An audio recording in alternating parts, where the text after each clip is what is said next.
Good morning, 7th class. Beta, this is your video 1 of chapter number 5 of history. That is medieval architecture. यानी medieval period में, जैसा कि आपको पता है, हिस्ट्री को हमने 3 पार्ट्स में बांटा हुआ है. एक आपका जो पुरानी हिस्ट्री होती है, फिर बीच में एक medieval हिस्ट्री होती है और एक मॉडर्न हिस्ट्री होती है. ठीक है.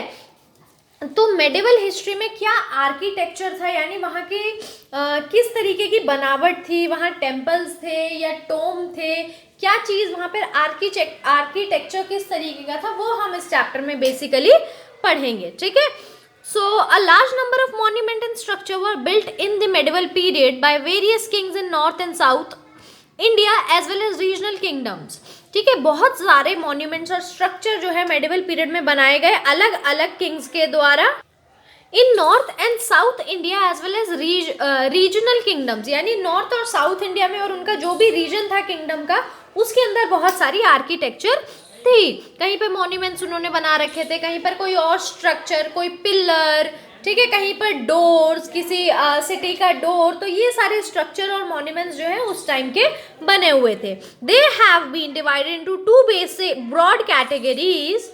तो इनको 2 ब्रॉड कैटेगरीज में, यानी 2 कैटेगरीज में बांटा गया जितना भी स्ट्रक्चर था. एक था रिलीजियस, यानी जो किसी के रिलीजन से रिलेटेड था, जैसे टेम्पल किसने बनवाया, मॉस्क्यू बनवाया, स्तूपा बनवाया या चर्च बनवाया. और दूसरा था सेक्युलर, यानी किसी ने कोई फोर्ट बनवाया, पैलेस बनवाया, टावर बनाया, सिटी, टोम, टैंक्स या फिर वेल्स, जो भी उन्होंने बनवाया. तो ये 2 बेसिक पार्ट्स में जो है हमने मॉन्यूमेंट्स को बांट दिया था. फर्स्ट था रिलीजियस और सेकंड था सेक्युलर. अर्ली मेडिवल पीरियड, यानी जब मेडिवल पीरियड स्टार्ट हुआ था, नॉर्थ इंडिया के बारे में हम पढ़ेंगे कि नॉर्थ पार्ट में क्या था.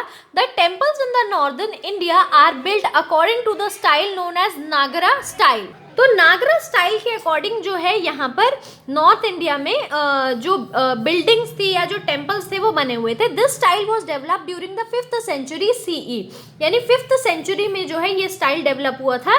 This style is characterised by multi layered tower called shikhara. और इस स्टाइल का क्या कैरेक्टरिस्टिक था कि मल्टी लेयर होता था, जिसको हम शिखारा बोलते थे, या अब हम शिखर भी बोलते हैं. शिखर का मतलब चोटी होती है. The layer of this tower are topped by large round cushion-like element known as अमालका.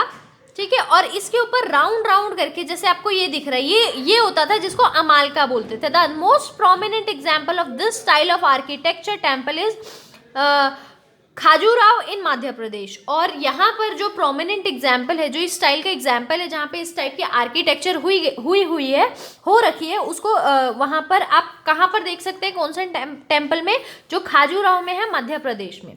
The temple of Odisha can be describe as the typical Nagara style. और जो ओडिशा में टेम्पल्स हैं, आप उसको टिपिकल नागरा स्टाइल बोल सकते हैं, यानी उसी स्टाइल में बने हुए हैं. In the style the structure consist of 2 buildings, the main shrine taller and the adjoining shorter मंडापा.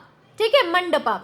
तो क्या है, इस स्टाइल में क्या होता है, जो स्ट्रक्चर होते हैं उसमें 2 बिल्डिंग्स होती हैं, the main shrine taller and the adjoining shorter mandapa. एक बड़ी होती है और उसके साथ में जो उसकी सिमिलर होती है वो छोटी होती है. 2 स्ट्रक्चर को साथ में बनाया जाता है.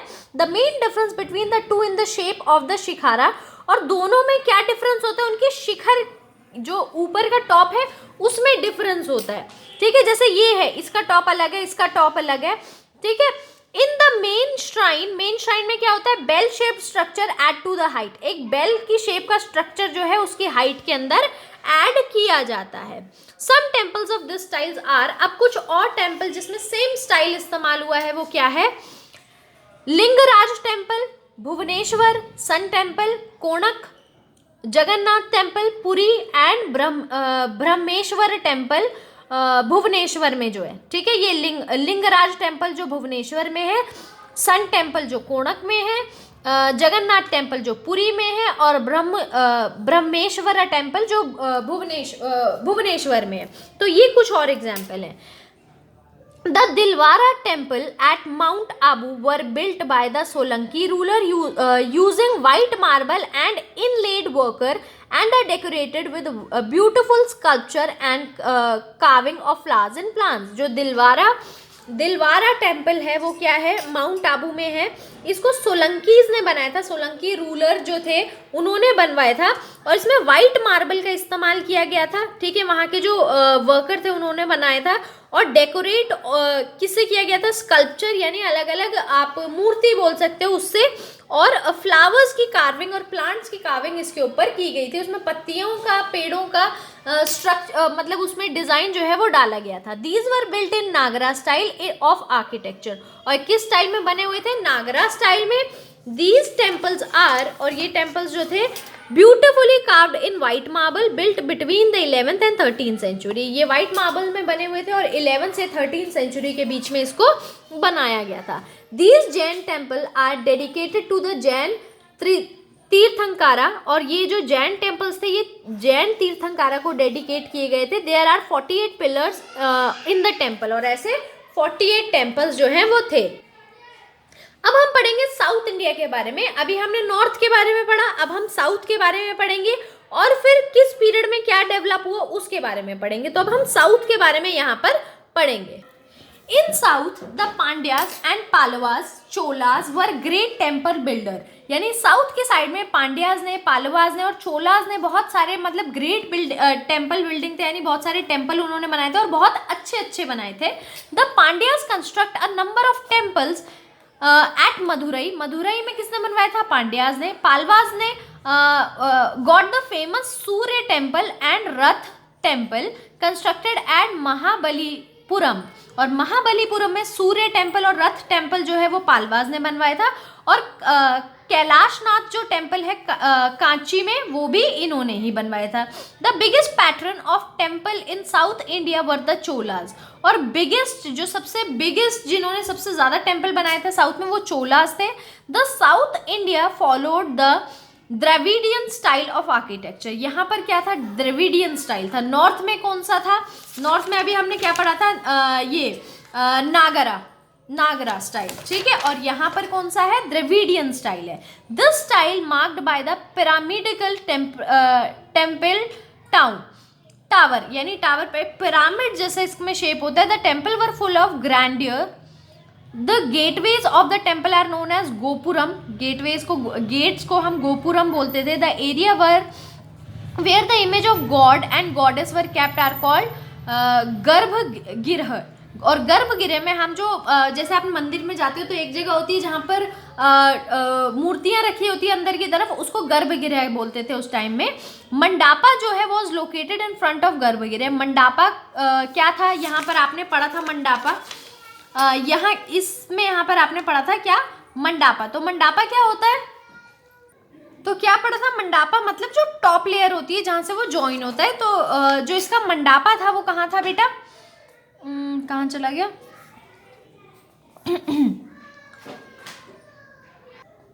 वो गर्भगृह के सामने था। It was the assembly hall where people gathered for prayer, और एक हॉल जैसा बना रखा था जहां पर लोग इकट्ठे होते थे प्रेयर के लिए।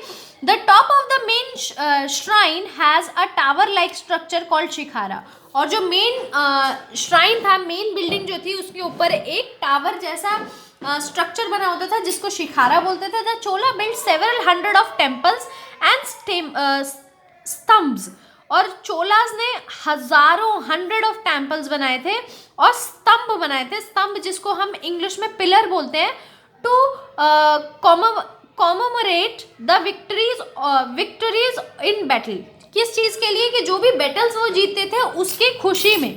Settled political condition, vast resources and great interest in resulted in the creation of two magnificent temple, that Brihadeshwara temple in Thanjavur built by Raja Cholas, and the temple Gangai Koda Cholarapuram built by the son Rajendra Chola. तो ये दो temple जो थे, क्योंकि इनके पास बहुत सारे resources थे, इनकी पॉलिटिकल कंडीशन भी स्टेबल थी, सेटल्ड थी, तो इतनी कोई टेंशन नहीं थी, तो इसीलिए ये बिल्डिंग्स बहुत अच्छे से बनाते थे। तो फर्स्ट जो है वो राजा चोला ने बनाई थी, और सेकंड उनके सन ने, राजेंद्र चोला ने बनाई थी।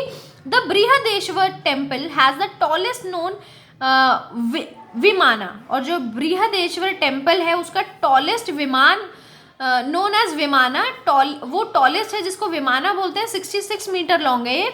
The inner wall of the temple are covered with frescoes fine sculpture inscripted that provide historian with vulnerable information. यानी इसके अंदर क्या था, बहुत स्कल्पचर बने हुए थे और इसमें लिखा हुआ था, इंस्क्रिप्शन हो रखी थी, लिखा हुआ है जो बहुत वैल्यूएबल इंफॉर्मेशन जो है वो प्रोवाइड करवाती है। Chola bronze sculpture is an important milestone of Indian art. यानी चोला का जो ब्रॉन्ज स्कल्पचर था, जो ब्रॉन्ज से बना हुआ था, ब्रॉन्ज जो मेटल होता है उससे बना हुआ था, वो बहुत इंडियन आर्ट में बहुत ज़्यादा इम्पॉर्टेंट था। वहाँ से the exquisitely moulded figure in bronze are known as artistic skill. और क्योंकि ब्रॉन्ज को इतने ज़्यादा अच्छे तरीके में मोल्ड कर दिया गया था, मोड़ दिया गया था, तो ये एक आर्टिस्टिक स्किल के से जाना जाता है एंड रिफाइनमेंट, कि बहुत ही ज़बरदस्त ड्राइंग जो है ये है।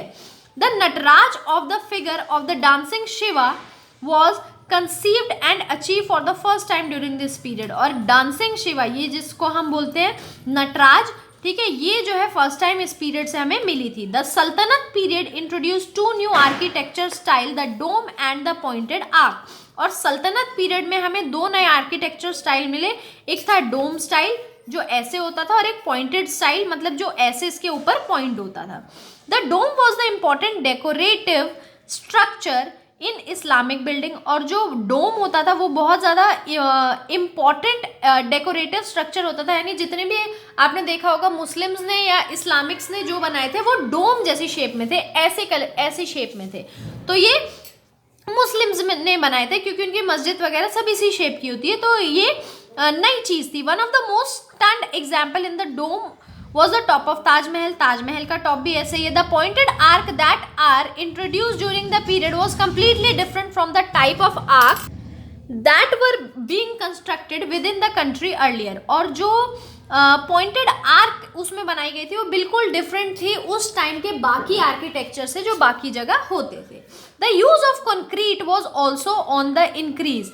यानी कंक्रीट, सीमेंट वगैरह का इस्तेमाल, प्रॉपरली जोड़, ये भी बहुत ज़्यादा बढ़ चुका था। लोकल इंडियन क्राफ्टमैन जो थे soon trained in Persian style, वो जल्दी ही पर्शियन स्टाइल में ट्रेन कर दिए गए थे, which they use to decor the structure. और इसी से ये स्ट्रक्चर को डेकोरेट करते थे। The implement some of their own ideas and soon Hindu motifs like lotus found their way into the Islamic building. और फिर अपने आइडियाज़ को वो उसके अंदर डालते थे और जल्द ही जो लोटस है वो उनकी इस्लामिक बिल्डिंग्स के स्टाइल में आ गया, मतलब लोटस का डिज़ाइन भी वो डालने लग गए। The early dynasty of Sultanate period, namely the slave dynasty and the Khilji dynasty, created extinguishedly designed structure। और अर्ली डायनेस्टीज जो थी, जैसे सल्तनत की डायनेस्टी और सल्तनत पीरियड में स्लेव डायनेस्टी और खिलजी डायनेस्टी, इसमें बहुत ही अच्छे डिज़ाइन और बहुत ही अच्छे डिज़ाइन के स्ट्रक्चर इन लोगों ने बनाए थे। तुगलक पीरियड के दौरान जो moon was less decorative, mood was less decorative and more simple and austere. यानी जो मतलब उस टाइम के तुगलक पीरियड के जो हैं वो ज़्यादा डेकोरेटिव नहीं है, बहुत ही ज़्यादा सिंपल स्ट्रक्चर है। The Sayyid and Lodi return to the more lavish style with the Lodi introducing the new concept of double dome. और फिर जब लोधीज का और सैयद का टाइम आया, ये सब डायनेस्टीज़ हैं, अलग अलग डायनेस्टीज हैं जिनका राज हुआ था बेटा, फिर इन लोगों ने दोबारा से जो लैविश स्टाइल यानी बहुत अच्छा डिज़ाइन डालना शुरू कर दिया और डबल डोम का जो स्टाइल था वो भी इसी पीरियड में आया। They also introduce enamelled tiles with went very well with the grey sandstone. और फिर इन्होंने इनेमल टाइल्स का इस्तेमाल भी किया, एक तरीके की टाइल्स इस्तेमाल की और ग्रे सैंडस्टोन के साथ इसका इस्तेमाल किया। तो बेटा हमारी फर्स्ट वीडियो जो है वो यहीं पर फिनिश होती है। आगे हम मॉन्यूमेंट जो सल्तनत पीरियड में हुए थे, अलग अलग पीरियड में हुए थे, उसके बारे में हम पढ़ेंगे।